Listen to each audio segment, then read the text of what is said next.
Good morning, everyone, and welcome to this special episode of Walk in My Shoes that we decided to host during Remember a Charity Week. I'm Morgan Axon-Katai, manager at 23 Impact, working for Philanthropy Impact, and I'm pleased to introduce our chair for today, Rennie Hoare, partner and head of Philanthropy at Hoare & Co. Over to you, Rennie.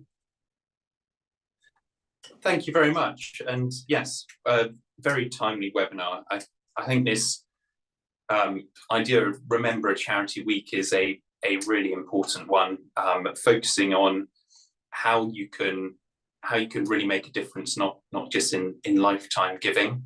And we've got a wonderful panel here who will help us talk through both the idea of legacy giving, but also how more broadly we can be tying those conversations around philanthropy impact, what motivates people, what drives people into those client discussions. So without further ado, I will get into speaking to some people far more informed than me on this subject. So I think probably kicking off as the framing, Lucinda, it would be wonderful to hear from you actually just articulating what is legacy giving, what are the things that it entails? Thank you, Renee. Hello, everyone. I'm Lucinda Frostick, Director of Remember a Charity. In answer to the question, legacy giving or gifts in wills is simply that. It's the act of giving to charity from your will. It's become increasingly prevalent in recent years. It's up about 43% over the past decade. And it is that very deeply meaningful and symbolic form of giving, where people can consider not only who they want to include in their will in terms of their loved ones, but how they want to be remembered. Wonderful way to ensure their values, their ethics, their beliefs are continued long beyond their lifetime. And of course, it's also a crucial form of inheritance tax and succession planning. We're seeing that there's particularly high appetite amongst high net wealth individuals for legacy giving, which is wonderful. In fact, for estates over the inheritance tax threshold, it's about 6 times more prevalent. And half of, in recent research of HNWIs, we found that about half of those are wishing to include a charity in their will. It's a very, very simple form of giving. And of course, it makes a massive, massive difference to charities across the country. It's quite interesting because it's slightly slipped off the agenda. If you play it back 200, 300 years, at least a third of your will was going to some wonderful causes, and that was just the way that things worked. So it seems like it's not quite as new a thing. It's maybe going back to some established old practices. If it's okay for me to jump in again, I think that's a really interesting observation. I think 10, 20 years ago, legacy giving was very much the domain of the wealthy. And over that time period, I think charities will work really hard, not least Remember a Charity as a consortium ourselves, to ensure that everyone feels that they can give to charity from their will. And if there's something they really care about, then what better way to ensure that that cause lives on and can be supported long into future generations? But it's less talked about now, particularly amongst wealthier communities. And I wonder if perhaps that's because we've got more established, very sophisticated giving mechanisms. We've got some very attractive ways of lifetime giving. So often conversation is very focused on that. But there's absolutely no reason why legacy giving can't fit around that. And of course, one of the things, a misconception is often that legacies come at the end of the line, if you like, in terms of the supporter journey. It doesn't have to come in at the end. There's plenty of research to indicate that people who leave a gift in their will, go on to support charities through their lifetime giving in many other ways as well. Thank you. And Clare, I know when you're speaking with your clients, it is across that continuum and understanding them, their motivations, what they're trying to do in their lifetime seems a big focus of that. Is that? Yeah. When you're entering those discussions, does it also factor in legacy giving, or is it much more around the lifetime side of things? Yeah, it's a really interesting point, and I'm glad to be invited on the call today because it's made me reflect a bit on where we are with legacy giving. And I think certainly when we start talking to clients about succession planning and how to pass on their wealth, talking about philanthropy it's become a more critical part of that, because I think for clients who've been very successful and have a lot of wealth to deal with, allocating a proportion of that towards philanthropic causes gives them a huge sense of joy and relief, really, that they're not having to pass an even bigger amount onto their families and create a big burden for their families to deal with. I think quite naturally, when you start to have those discussions with clients, the focus will then be more on lifetime giving, which is great, because we know that charities need money and we want the funding to get out there, and that's important. But I think a slight risk of that is actually you can lose sight of the fact of what's in the will, and actually should we still make sure we've got some clauses in there giving money to various charities. Another reflection on using wills for legacy giving when it comes to charities, that sometimes we find clients are quite reticent to commit to a certain charity or certain amounts, and that could be for a full range of reasons, either because their death seems a long way off and they sort of reflect that things could well change in the remainder of their lifetime in terms of what charitable causes they may want to support and so on. They may be worried about, if I commit to this now, actually is the risk my family don't have enough money, which sometimes is a bit of an interesting perspective to have given the scale of their wealth, but they'll be concerned around not looking after their family enough, and how their family may react as well if they're giving larger amounts to charities by way of legacy. So that conversation can sometimes be, I think, an interesting one, and it can sometimes cause clients to say, actually, I'm just going to defer in making a decision on that. And I may focus a bit more on lifetime giving, which is great, at least we've got that bit done, but they may defer the focus on the legacy giving under their will, sometimes as a consequence too. So it's a delicate discussion to have with clients, and I think most advisors will at least try to encourage clients that where they have got wills, where maybe they're setting up trusts under the terms of their wills to benefit their family, that they include charities within the class of beneficiaries that can receive money from that trust. And we've got a letter of wishes that accompanies the will, where we can give some guidance as to which type of charities can then benefit, and that can always be changed very easily. So that's sometimes a compromise that we might make to get clients more comfortable to do some form of legacy giving. And so you're still finding that there's the demand and appetite to specify specific charities rather than, say, setting up a charitable structure or giving it to a donor advised fund with a letter of wishes, which is a lot more flexible than embedding it into the will. Yeah, I tend to find if they want to name specific charities, they may not be as ambitious in how much they then want to give to those charities. Interestingly, I can't quite explain the psychology of that, but I will find that they'll make gifts to certain charities, but it'll be quite small in the context of their overall wealth. Versus if they are looking to give money into a charitable structure during their lifetime, which they control, those amounts will often be a lot larger, because it's still under their control, and they feel they've got more flexibility as to how they then donate those funds during their lifetime. So that, to me, seems to be the dynamic at play. That's really interesting, isn't it? And Rebecca, I know that for you, those discussions with clients about philanthropy are such a great way of building those really, really deep relationships. It sounds like that focus on lifetime giving and almost a much bigger amount that people are then handing over to charity. Has that been your experience, or do you also feel that there's a continuum and the legacy giving involved with the conversations that you have? So I work in the wealth management industry, and so our clients, when they come to see us, are expecting a conversation which is very different to the conversation that they ultimately end up having. And the expectation is that there'll be a conversation surrounding how fantastic we are at managing money, which is not the conversation that we want to be having. The conversation that we want to be having is a conversation centered on them, on what they want to achieve, both whilst they are alive, and what they want to pass on to future generations, be that in the shape of a financial donation, or be it in the shape of their values, or be it in the shape of a commitment of time spent to devoting to a particular cause.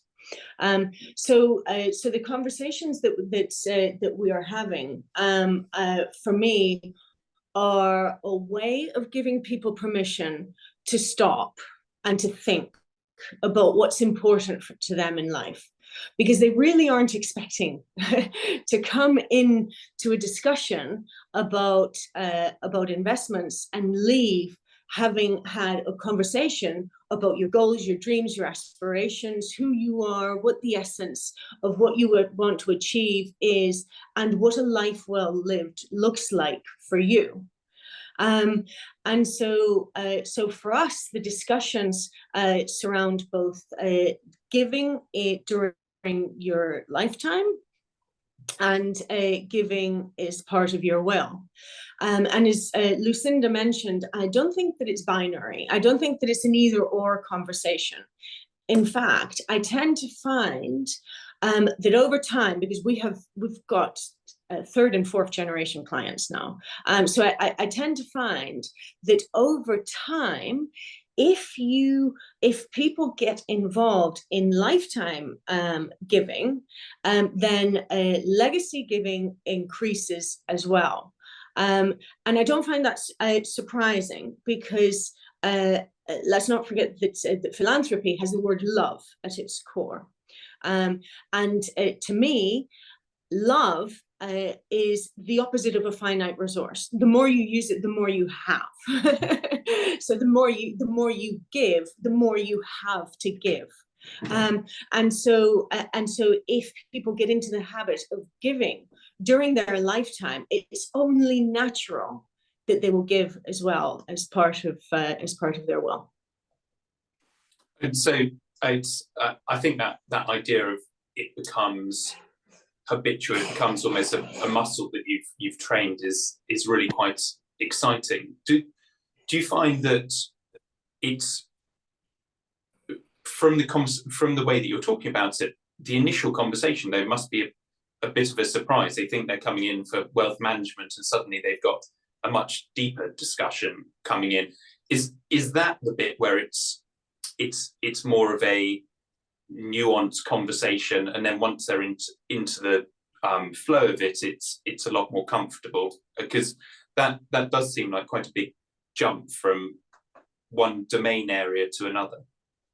Yeah, and it's such a big jump that we have to preempt it. So we can't just go straight into it. We have learned that we have to tell our clients to come prepared to talk. That we aren't planning on doing any of the talking ourselves, and to ask them a few probing questions before they join us, so that they can start considering what is truly important. Most people are so busy that they just don't have time to stop and think.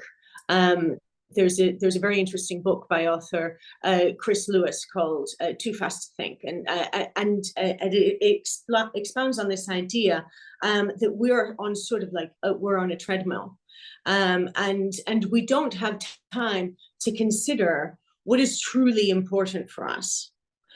And so culturally, I find that we have moved from a shift in which the family was at the heart of things, in which society was more important than the individual. And now we have moved to a society in which self reigns supreme. And so I mean, it doesn't take very much close inspection to figure out that really isn't a very satisfying goal at the end of your life. So when you give permission to stop and really consider if wealth maximization or the acquisition of power is your end goal, which a lot of people tend to have as their goal when they first walk in through our doors, then how will that translate into your family relationships, into your sense of worth? Because we are more than our net worth, really, aren't we? And so how will that translate into your sense of worth at the end of your life? And no one's given them permission to have this conversation before. Quite a lot of times, no one's really asked these questions. And so I think that actually, whilst it is surprising that the forum for those questions should be in the offices of a wealth manager, It's actually a very rewarding conversation, and many of our clients have said thank you, a deep felt thank you for allowing me to really think about this and for creating space for meaningful thought. Yeah, I think everyone runs the risk of chasing the thing that's right in front of their nose rather than thinking a bit more holistically. But from Lucinda, from my understanding, it's yes, we've been talking about this idea that it's important to the donors, and there's a huge amount gained from them. But from the charity side, it'd be really interesting to understand this strand of legacy giving and the significance that it has for charities. Thank you for asking that. Before I come back and answer that, I just want to say, Rebecca, I found that incredibly inspiring listening to you talk just now. You know, for us, for me, representing the charity sector and fundraisers, the irony is, of course, that we want people to have the capacity to deliver transformational change. You are in the position where you have the power to help people achieve that, and that is such a wonderful thing. It's also quite scary, quite daunting for people to navigate that space. So having access to people like you who can help them do that is wonderful thing. And then, sorry, just to answer your question, Renee, about the importance of charities, of legacy giving to charities. Well, it's never been so important. As I mentioned at the start, it's growing massively, which is wonderful. It now raises about £4 billion a year. It is the largest individual form of public giving. And I think what we've seen, particularly over the last, not just over pandemic years and the cost of living crisis since then, but particularly during that time frame, is that income stream has been ever more crucial as other funding streams have really been hit. What's particularly interesting, of course, about giving through a will, you do have a great amount of flexibility. It's prone to change during people's lives, particularly at those trigger moments, you know, marriage, death, birth, at the point where people are likely to rewrite their wills. But what we see is those gifts are incredibly special, not only for their scale and their breadth and their size, and the fact that so many charities are benefiting from those gifts, which is wonderful. But it's about that drip. For charities that have an established legacy income stream, what we're seeing is it really provides that resilient, stable base that enables them to use their resources so much more effectively. And I think what my hope is here, you know, solicitors and will writers have long had a key role to play in that space. But by encouraging more advisors to feel comfortable about opening up these conversations, which absolutely aren't about death, they are about living on and about future, meeting your future goals and ensuring that your beliefs and ethics and so on do live on, is that we can encourage more and more advisors to play a role in just simply having that conversation and encouraging people to think about their philanthropy and how it might continue long beyond their lifetime.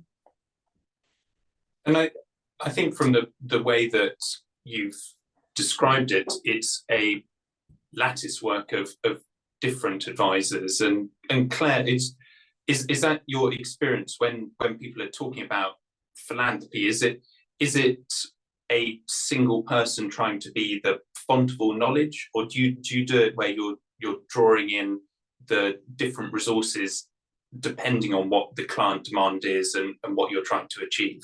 Yeah, definitely the latter, Renee. I mean, the philanthropy sector is so huge, and I think our role, just building on what Rebecca and Lucinda was saying, is just to start unpicking what they want their legacy to be actually. And I think we've all reflected on that today. I think Rebecca made some really good points there around actually what do you want to be remembered for, and what contributions you want to make to society. And I think when we start to unpick that notion of legacy with clients, it will naturally start to encourage them to think about philanthropy as part of that. And then increasingly our role as their lawyers is to just sort of try and go a bit deeper on what they really care about, what causes are really dear to them, where do they feel they could have the most impact, but then very much introduce them to our network of contacts within the philanthropy sector to drill that down a little bit deeper. So if they care, let's say, about the environment in particular, so what exactly bothers you about environmental issues right now? How much do you know about that area? Do you need to undertake further research to get to grips with it in more detail? And if so, let's find out who can help you with that. So we'll do a lot of work where we'll almost project manage that for them if they wish us to do so, but bring in others who've got the expertise to support with that work from the philanthropy space. And obviously the end goal here is then to get them in front of the right charities who can then receive their funding, with then a focus on exactly how much they're going to give over what time frame, you know, how they monitor the impact of their giving, which is another huge area in itself of discussion. But yeah, our role is there to sort of help them start that journey, because we recognize often we might be there at the start because they're thinking about their wills, quite simply. And so that's the really critical point, as Lucinda was saying, for us to start having that conversation with them and encouraging them to think about philanthropy. But then, yeah, it's definitely a team effort from there on in, I would say. Which I think feels a lot more comfortable than it all falling onto one person to be able to do it. Certainly one of the things I've observed is that people learning from their peers, as well as bringing in the right advisors, can sometimes create some really interesting insights. If you're hearing from other trusts and foundations or donors that are deep in their space, you talk about the environmental funders network is a great example of unlocking and getting people hearing from others that are going through a similar journey. Rebecca, with what you're looking to do with clients and that idea of bringing in a suite of different resources, different people, is that a model that you also see played out inside Nedbank, or are you doing stuff slightly differently from the way that Claire's looking at it? Oh no, absolutely. We are very conscious of the fact that we cannot be experts in everything that we do. It's impossible. And so whilst we've expanded our own suite of services, we very much rely on third parties to form that team of trusted advisors around the client. And so yeah, we would reach out to other professionals in different fields in order to assist us, and to be able to really flesh out a plan, which is likely to be an evolving plan for the client, but a plan that will help them meet all of their goals, including their philanthropic goals. Now, I think it's something actually quite humble, where you're not saying, right, I've got all of the answers. I want to find the best solution for a client. And the fact that I think what's being said is it's not just internal resources being brought in. There are experts from different firms that then come to for a particular client, and that I think is deeply refreshing to hear. I know Philanthropy Impact have been doing a lot of work on the platform 23 Impact that will do something similar and probably emulate some of the great work that you already do inside your firms.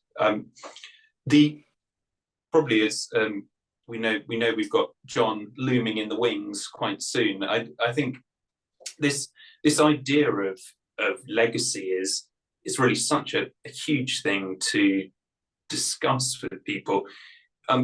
Lucinda, is coming to you. Legacy giving, it must be very attractive to donors in terms of thinking through, this is how I'm going to make my mark, this is what I will stand for. Is it just talking a little bit more deeply about legacy would be really fascinating to hear from a donor perspective rather than just from the charity side? Yeah, I think the very special thing with legacy giving, and the reason it's so important, I think, to have it on that menu, if you like, when you're talking philanthropy with clients, is that there is a different level of symbolism. I think when you're thinking about how you're going to be remembered, about what it is that, you know, there are so many things that we care about. Charities have touched all our lives in so many different ways, different causes we connect with. But when you get to thinking about where you are at that end point, and when you get there, what it is that you want to be remembered for, and what you might have the potential to leave a more positive, in what way you might have the potential to leave a more positive imprint, I think is a very powerful way of thinking. And it can also help you then, I think, shape your lifetime giving. It helps reaffirm those kind of goals, what it is that you really want to achieve. And it doesn't hurt too that there are some very attractive tax incentives to support and encourage you to do that as well. But like with, I mean, I thought the point everyone's been making here about how it's not necessarily so cut and dry. We talked about how it can be quite lonely, philanthropy, you know, and actually, and quite daunting, and actually talking to lots of people and engaging many advisors at the right level, whether that's sort of around tax advice, whether that's legal advice, or whether it's specific philanthropic advisors or wealth managers who can help support you from that perspective, I think is so important. So the more I think we can come together and have these conversations, the more networks that there are to support that, the better. And if it's okay for me to also say that we have quite a lot of information on our website, Remember a Charity. So do take a peek as well. Hopefully there's lots of useful things there. There's also some wonderfully inspiring stories from givers. So if you really want the donor perspective, that's where to go. Just check the stuff on your website. Is it how-to guides? Just so that people who are... If I'm to be completely honest, a lot of it is based directed really, I think it's intended to be really accessible, so not necessarily tailored towards high net worth audiences. This is kind of a new space for us.